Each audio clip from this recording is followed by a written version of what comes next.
Did world-renowned blogger Sir Ian Whiffin really just admit that he got pulled into the Karen Read case because of a true crime podcaster? This and more in today's video.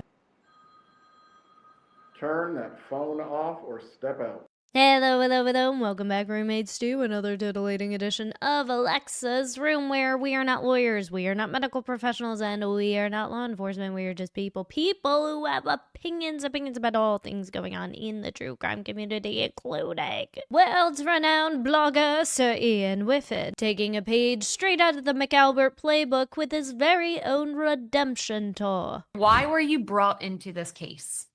Okay.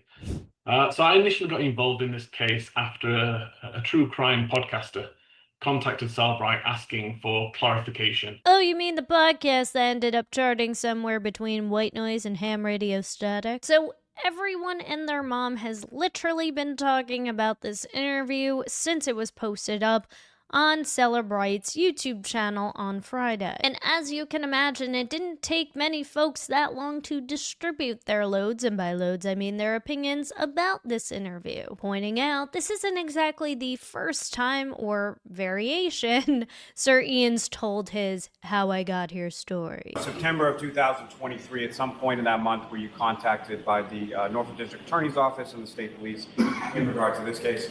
Eventually, yes.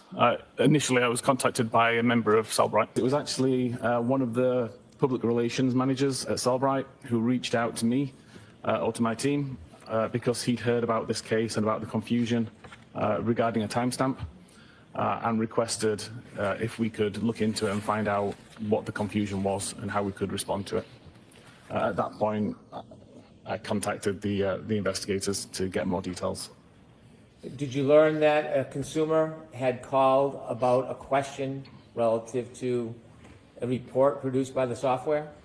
Yes, there was both the troopers who had requested information about this particular artifact and also a private forensics examiner, Richard Green. Sorry, when did this become an Abbott and Costello skit? Who's on first? What's on second? I don't know who was on third. Was it a co-worker at Cellebrite?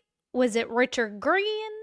Was it Nick? Your buddy Nick from the Mass State Police? Was it Teletully?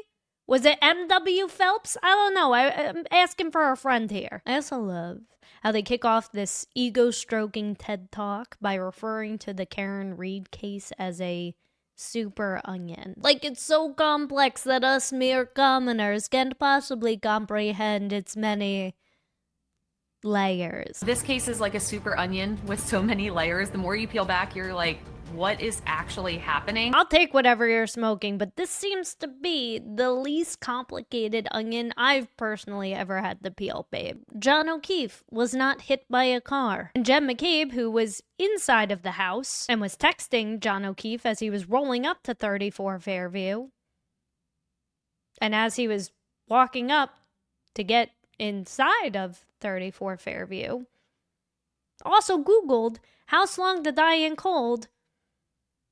Coincidentally, a few hours after he was supposedly struck by a vehicle, even though the guy who was plowing the streets that night said he didn't see any dead body on the front yard of somebody's lawn, because, I mean, that's kind of hard to miss when you got a Jumbotron spotlight helping you see where the duck you're plowing, because that's kind of the point. But go on, girl, you tell me again how this is all just a little too nuanced for my peasant little brain to possibly understand. This case is like a super onion with so many layers. The more you peel back, you're like, what is actually happening? It was a media circus, extremely high profile, and our very own Ian Whiffin was kind of the ringmaster at times of that circus. So Ian, seriously, I applaud you, one, for your patience and not flipping out. I know many times I wanted to flip out on your behalf, so I was emotionally in this with you, but you did a fantastic job.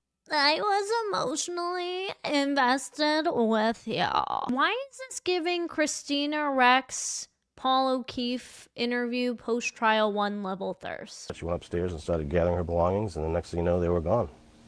Oh my god. But let's keep things a buck here, right? Sir Ian Whiffin isn't some misunderstood genius, right? He was just another useful idiot who was looking for a quick cash grab to help fund his software that he could peddle in front of millions of people on court TV that nobody else had heard of before. That said, at least he never went full-on Professor Paint Sniff and cosplayed as Jen McCabe in the name of science. That would have been...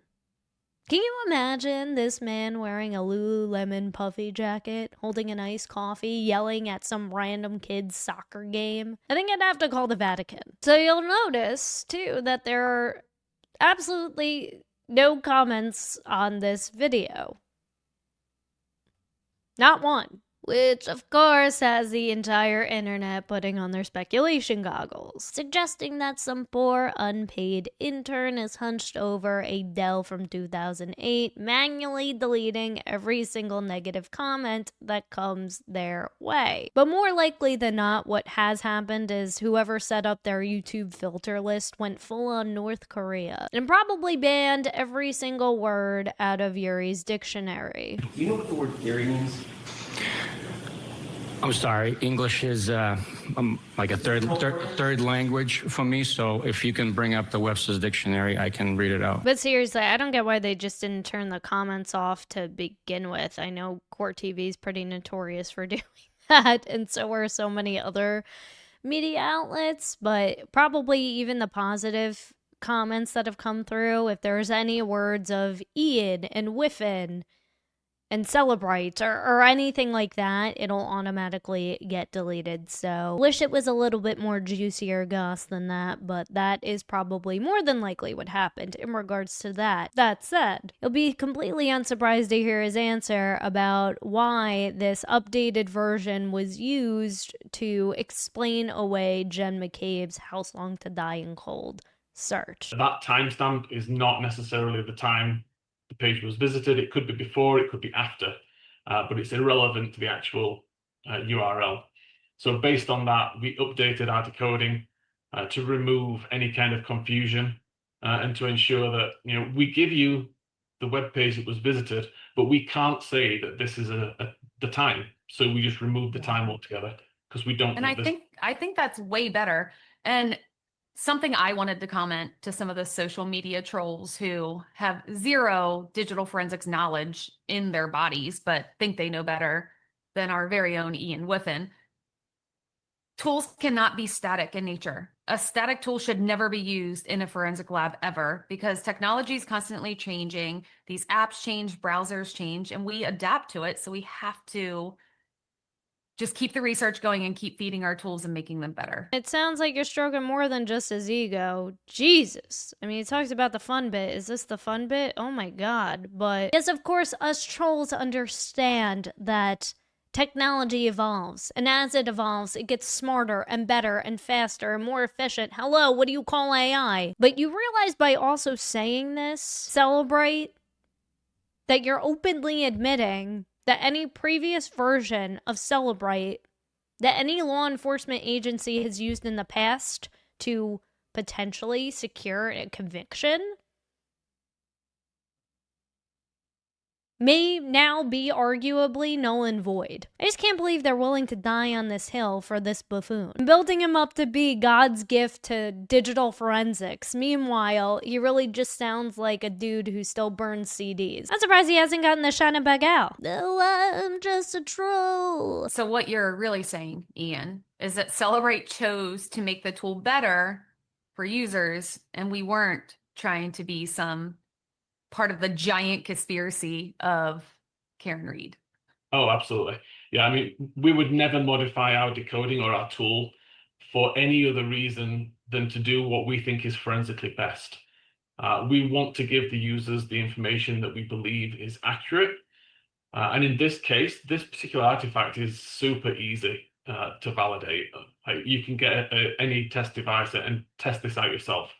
If we were to modify our software for any kind of nefarious purpose, it wouldn't take long before users realized and quite rightly took us to task for doing things wrong. Nefarious, you say? I guess we know where you're getting your PR lessons from. It's what's forensically best and not what's best for your pockets, which this is really what it's all about, right? And now you trying to do damage control and save face, although this is kind of like late to the party. Maybe they're trying to do damage control because of all the stuff going on with the civil case, and that hasn't even gotten anywhere near trial. Like, the noise has died down, for sure.